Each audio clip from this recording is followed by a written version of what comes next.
guys, welcome to our channel. இன்றைக்கி என்ன பார்க்க போகிறீங்கன்னா பருப்பு ரசம் தான். எப்படி பண்ணுறதுன்னு செய்யலாம் வாங்க. அதுக்கு முதல்ல துவரம் பருப்பு வேக வச்சது, 2 தக்காளி, புளியெல்லாம் எதுவும் சேர்க்க போகிறதில்ல. இப்போ இதை அரைச்சிட்டு வந்துடலாம். அரைச்சாச்சு.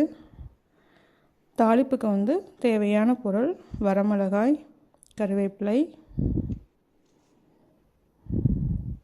2 ஸ்பூன் மிளகுத்தூள்,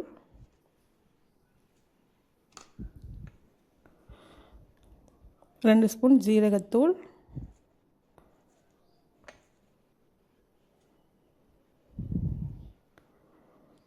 1 ஸ்பூன் பெருங்காயத்தூள்,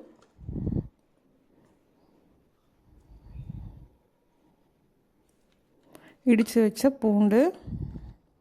இப்போ அடுப்பு ஆன் பண்ணி கடாயில் ஆயில் ஊற்றிக்கலாம். ஆயில் ஹீட் ஆனதும் கடுகு போட்டு, கடுகு பொரிஞ்சதும் நம்ம தாளிப்பு ஐட்டம் இருக்குல்ல, அதை எடுத்து போட்டு நல்லா வணக்கி விட்டுடலாம். நல்லா பச்சை வாசனை போகிற வரைக்கும் நல்லா வணக்கி விடுங்க. நம்ம அரைச்சி வச்சுருக்கோம்ல, இப்போ அதை எடுத்து ஊற்றிடலாம்.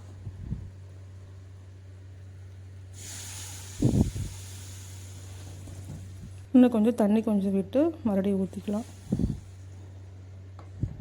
ஒரு ஸ்பூன் மஞ்சள்தூள், தேவைக்கேற்ப கல்லுப்பு, அவ்வளோதான். புளிப்பு வந்து செக் பண்ணிக்கோங்க.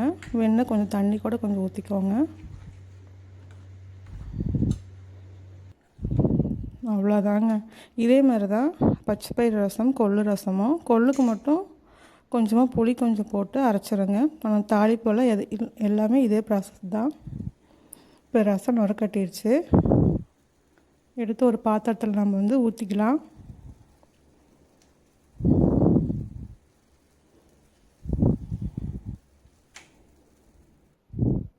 இந்த வீடியோ பிடிச்சிருந்தா லைக் பண்ணுங்கள். தேங்க்ஸ் ஃபார் வாட்சிங்.